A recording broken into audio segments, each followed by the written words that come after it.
Everyone was told, from Rupert Murdoch, from Fox, to every studio, look, if you touch this thing, you will be out, you will be done.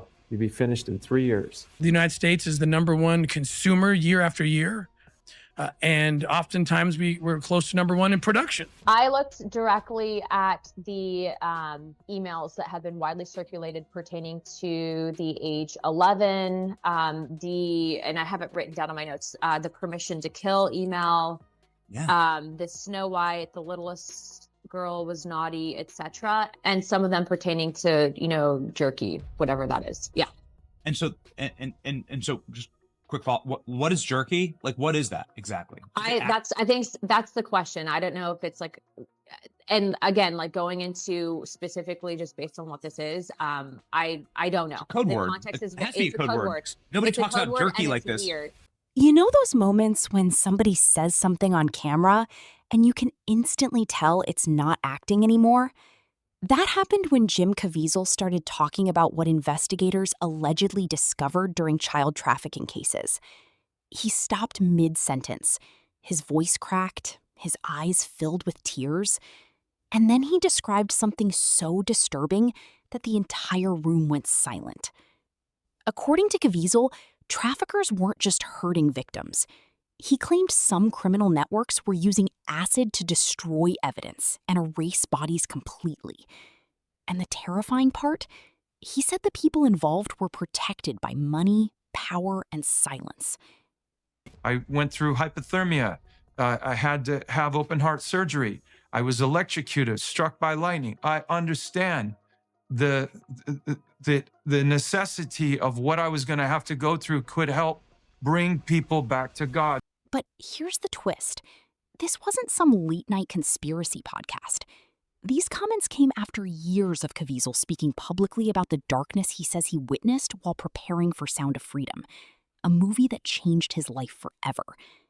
And according to him, once he started talking, Hollywood slowly turned its back on him. For years, Jim Caviezel was known as the actor who played Jesus in The Passion of the Christ. That role made him famous around the world. Studios respected him, fans admired him, directors wanted to work with him. And they've done everything they could to stop it, as they did this with The Passion of the Christ. But people close to Hollywood noticed something strange after a while. Caviezel slowly disappeared from the spotlight. He wasn't leading major blockbuster films anymore. He wasn't everywhere on television. And many fans started asking the same question. What happened to Jim Caviezel? At first, nobody thought much of it. Hollywood careers rise and fall all the time. We're selling out right now. Our biggest war right now is to get more theaters. The big studios control those. But then interviews started surfacing online. Conference speeches, podcast clips, emotional moments where Caviezel spoke about child trafficking, corruption, and powerful people protecting dangerous networks. Suddenly, people realized this wasn't just an actor promoting a movie. He sounded like a man carrying something heavy on his conscience. There was talking going on, and I was like watching the audience going by. Second time it happened. Again, third time, talking in this one particular spot. And I'm thinking, what, did we do something wrong or something? But so then one more time it happened. At the end, I was asking about the movie, and I asked him about that one particular part where everybody's talking, and they all cried out Epstein Island. And I went, oh, okay. Now I understand what we're up against. Something he couldn't stay quiet about anymore. And that's when everything changed. There's close to 6 million children or more who are forced into sex slavery, labor slavery, or organ harvesting. And I can attest that I have been involved in cases involving all 3 of those forms of slavery multiple times. When Caviezel agreed to star in Sound of Freedom, he reportedly thought he was signing on to a small, independent movie about rescuing children. The film was based on former Homeland Security agent Tim Ballard and the operations he claimed to conduct against trafficking networks. Caviezel later said he believed the movie would expose a reality most people were too uncomfortable to face. But according to him, once filming began, the emotional weight became overwhelming. He started meeting people connected to real investigations, former agents, survivors, parents, people who described horrors most human beings could barely process. Caviezel admitted there were nights he couldn't sleep after hearing the stories. He said one conversation in particular completely shattered him.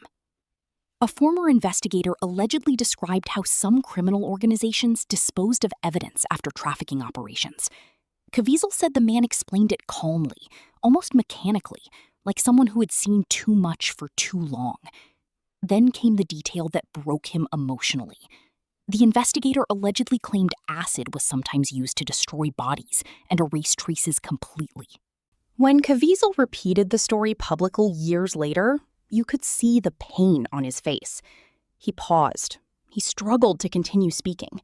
His voice cracked as he tried to explain how evil at that level changes you forever once you hear about it. And what nobody expected was how audiences reacted. It's an 8-armed octopus. And if you take just out, that arm will grow back.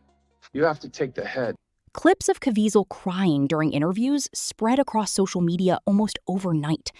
Millions of people watched him break down while describing the darkness he believed existed behind trafficking networks. Supporters called him brave. Critics accused him of exaggeration. But regardless of what side people stood on, one thing became impossible to ignore. Jim Caviezel genuinely believed every word he was saying. That authenticity is what made the situation explode online.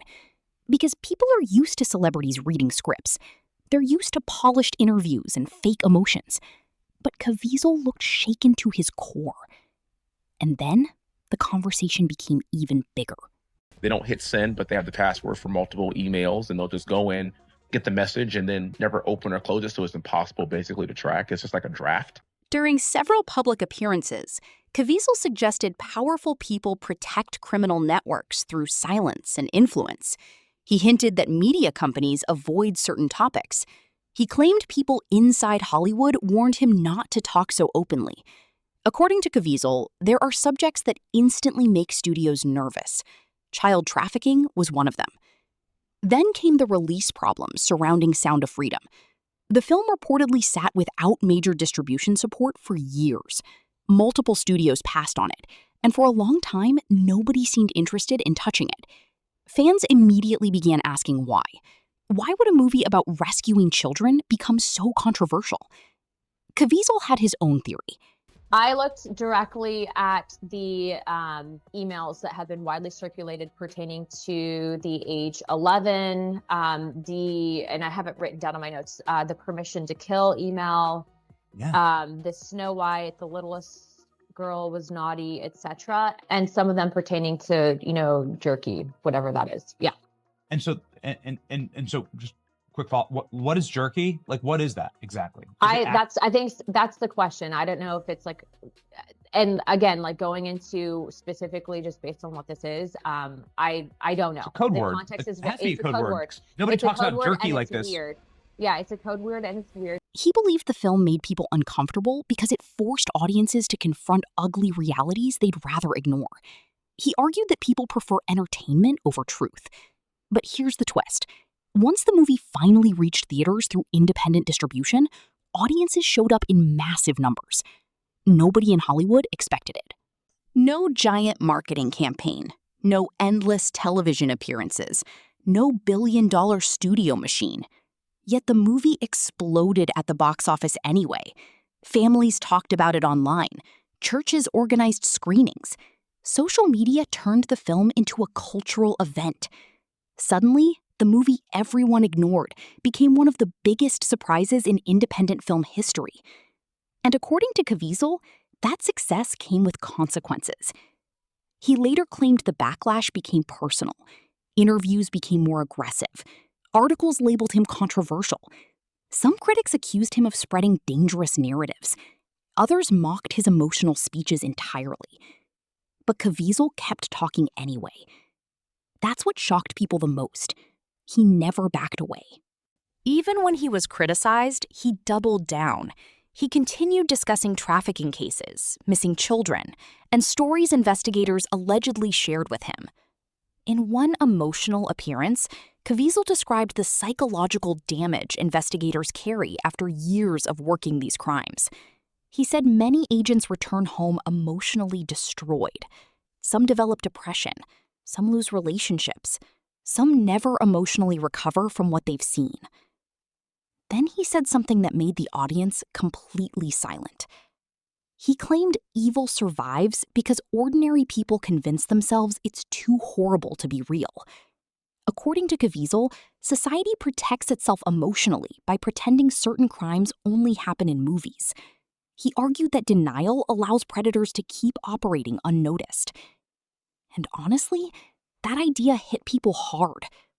Because whether viewers agreed with every claim or not, the emotional core felt real. Fear, anger, helplessness. The realization that children actually do disappear every year. That trafficking cases do exist. That investigators do rescue victims from horrifying conditions. Suddenly, the conversation wasn't about politics or Hollywood anymore. It became about human pain. And that's when Caviezel completely broke down during one appearance. He was describing victims, children who were allegedly manipulated, sold, and treated like objects. Then he stopped speaking. His eyes filled with tears. He looked away from the camera. For several seconds, he couldn't continue. The audience stayed silent. Nobody moved. Nobody laughed. Because in that moment, it no longer felt like promotion for a movie. It felt like a man emotionally collapsing under the weight of what he believed he had learned. What nobody expected was how deeply this started affecting his public image. To supporters, Jim Caviezel became a truth teller, a man risking his career to speak openly about darkness powerful people allegedly wanted hidden. But to critics, he became increasingly controversial. Some argued he blurred the line between verified facts and speculation. Others worried emotional storytelling was fueling internet conspiracies. And the divide only grew larger after the release of more Epstein-related headlines and trafficking discussions online. Every new scandal pushed Caviezel's interviews back into circulation. Every time another powerful figure faced accusations, people reposted clips of him warning audiences years earlier. Suddenly, viewers started re-examining everything he said. And that's when old Hollywood stories resurfaced too. Stories about actors getting blacklisted, careers disappearing after speaking out, celebrities losing opportunities after challenging powerful industries.